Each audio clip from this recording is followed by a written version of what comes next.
Student, आज हम haematology start करने जा रहे हैं, जिसमें सबसे पहले हम सिनारियो डिस्कस करेंगे। तो हमारा पहला जो सिनारियो है वो 5-year-old baby who is unwell from 2 months having the complaint of fever and epistaxis.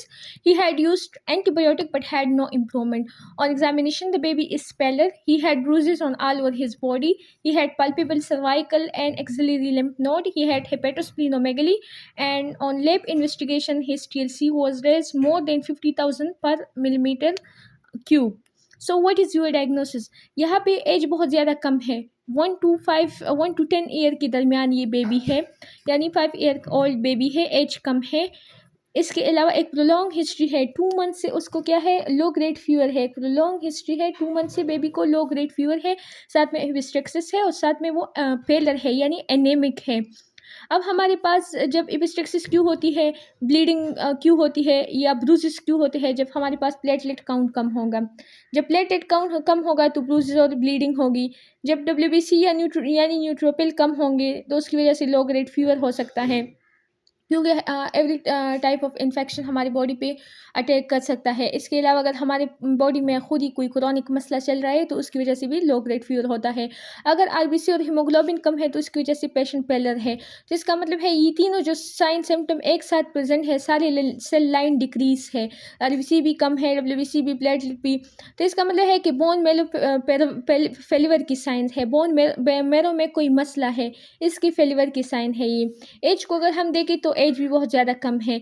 इसके अलावा प्रोलॉन्ग इलनेस है, ट्रीटमेंट को रिस्पॉन्ड भी नहीं कर रहा.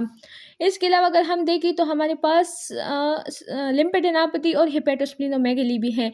मतलब हमारे पास टीएलसी बहुत ज़्यादा रेस्ड है, जिसकी वजह से लिम्फ नोड में कोई इन्फिल्ट्रेशन है, यानी टीएलसी यानी डब्ल्यूबीसी की वाइट ब्लड सेल की इन्फिल्ट्रेशन है लिम्फ नोड में और स्प्लीन और लिवर में, जिसकी वजह से हेपेटोस्प्लीनोमेगेली और लिम्फेडेनापैथी भी है. इसका मतलब है कि ये जो है साइन ऑफ इन्फिल्ट्रेशन भी प्रेजेंट है. साइन ऑफ इन्फिल्ट्रेशन, तो हमारा जो डायग्नोसिस है वो एक्यूट लिम्फोब्लास्टिक ल्यूकीमिया हुआ, पेशेंट एज भी कम है, sign of bone marrow failure भी प्रेजेंट है और साइन ऑफ इन्फिल्ट्रेशन भी कम है. इसके अलावा अगर हम और क्लिनिकल फीचर को डिस्कस करें तो इसमें हमारे पास सीएनएस इन्वॉल्व हो सकता है, टेस्टिस इन्वॉल्व हो सकती है, यानी सीएनएस की स्वेलिंग, टेस्टिकुलर स्वेलिंग, मीडियस्टाइनल मासेस बन सकते हैं हमारे पास, और वेट लॉस की हिस्ट्री हो सकती है. दूसरे सिनारियो में गिवन है वेट लॉस की हिस्ट्री हो सकती है, लिग और बोन पेन्स हो सकते हैं, क्योंकि ये ल्यूकीमिया है और ल्यूकीमिया जो है वो बेसिकली बोन मेरो और ब्लड का ट्यूमर होता है. अब हम इसकी पैथोफिजियोलॉजी की तरफ आते हैं कि ल्यूकीमिया और लिम्फोमा में बेसिकली डिफरेंस क्या है. हमारे पास जो हेमाटोपोइटिक स्टेम सेल होते हैं बोन मेरो में, ये दो सेल लाइन बनाते हैं. एक माइलाइड सेल लाइन बनाते हैं, माइलाइड, और एक लिम्फाइड सेल लाइन बनाते हैं. लिम्फाइड सेल लाइन जो है ये लिम्फोब्लास्ट, इसके प्रिकर्सर को लिम्फोब्लास्ट कहते हैं, लिम्फोब्लास्ट, जबकि माइलाइड सेल लाइन के प्रिकर्सर को माइलोब्लास्ट कहते हैं, माइलोब्लास्ट. माइलोब्लास्ट फर्दर जाके क्या बनाता है, आरबीसी बनाता है, प्लेटलेट बनाता है, और इसके अलावा ये हमारे पास ग्रेनुलोसाइट बनाता है. अब ग्रेनुलोसाइट में हमारे पास क्या आता है, ग्रेनुलोसाइट में इसमें हमारे पास न्यूट्रोफिल आता है, बेसोफिल आता है, इओसिनोफिल आता है. और हमारे पास जो लिम्फोब्लास्ट है तो इसमें दो टाइप के आते हैं, बी सेल आते हैं और टी सेल.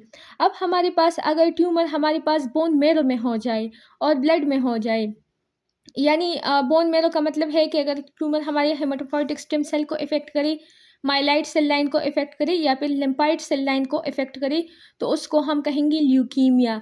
लेकिन अगर कैंसर हमारे पास लिम्फ टिश्यू में हो जाए, लिम्फ टिश्यू में, अब हमारे पास लिम्फाइड टिश्यू कौन कौन से हैं, लिम्फ नोड है, इसके अलावा स्प्लीन है, इसके अलावा थाइमस है.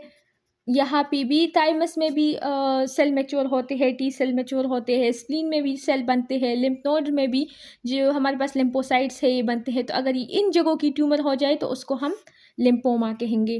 तो सबसे पहले तो हमारे पास डिफरेंस आया ल्यूकीमिया और लिम्फोमा में. ल्यूकीमिया हमारे पास ब्लड सेल का बोन मेरो का ट्यूमर है, बोन मेरो का, उसको हम ल्यूकीमिया कहेंगे, जिसमें हमारे पास दोनों सेल लाइन इफेक्ट हो सकते हैं या फिर एक सेल लाइन. अगर एक सेल लाइन इफेक्ट हो जाए तो उसको हम एक्यूट माइलाइड ल्यूकीमिया कहेंगे. अगर एएलएल, एक्यूट लिम्फाइड ल्यूकीमिया, अगर लिम्फाइड सेल लाइन इफेक्ट हो जाए तो उसको हम एक्यूट लिम्फाइड लिम्फोब्लास्टिक ल्यूकीमिया कहेंगे. लेकिन उसके साथ ज़रूरी नहीं है कि सिर्फ बी सेल और टी सेल इन्वॉल्व हो, हमारे पास माइलाइड सेल भी इन्वॉल्व होते हैं, ये सारे भी इन्वॉल्व होते हैं. लेकिन मोस्ट जो प्रीडोमिनेंट टाइप्स है तो उसमें ये दोनों सेल इन्वॉल्व होते हैं। और हमारे पास जो लिम्फोमा है तो उसमें भी इसी तरह सेल की प्रोलिफरेशन होती है बी सेल और टी सेल की, लेकिन ये लिम्फोइड टिश्यू में होती है, यानी लिम्फ नोड में, स्प्लीन में, लिवर में और थाइमस में, इनमें, इन टिश्यू में, इन जगहों में प्रोलिफरेशन ज़्यादा होती है। जबकि यहाँ पे हमारे पास लॉन्ग बोन्स जो होते हैं उनमें एक कनेक्टिव टिश्यू होता है जिसको हम बोन मैरो कहते हैं, जिसमें ब्लड सेल्स बनते हैं।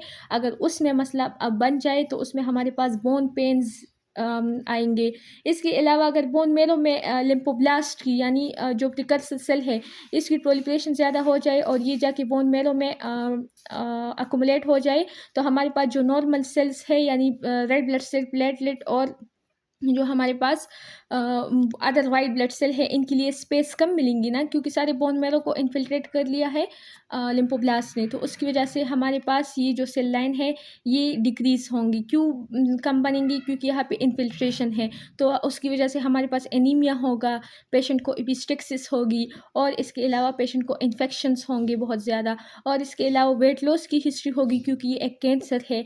और इसके अलावा हमारे पास जो साइन सिम्टम है, low grade fever, weight loss, anaemia, epistaxis, bone pains, और हमारे पास जो बहुत ज़्यादा लिम्फोब्लास्ट बन रहे हैं तो ये जाके इन्फिल्ट्रेट करेंगे इन ऑर्गन्स को, तो लिम्फेडेनापैथी, हेपेटोस्प्लीनोमेगली, और इसके अलावा सीएनएस की इन्वॉल्वमेंट हो सकती है। मीडियास्टाइनल मासेस बन सकते हैं। मीडियास्टाइनल मासेस अगर बन जाए और वो ट्रेकिया को कंप्रेस करे, यानी मीडियस्टम में मासेस बन जाए लिम्फोब्लास्ट की, वो ट्रेकिया को कंप्रेस करे, तो हमारे पास रेस्पिरेटरी डिस्ट्रेस के साइन सिम्टम आ सकते हैं। तो ये सारे साइन सिम्टम हुए, और अगली जो हमारे पास सिनारियोस रिलेटेड क्वेश्चन है वो हम आगे वीडियो में डिस्कस करेंगे। Thank you.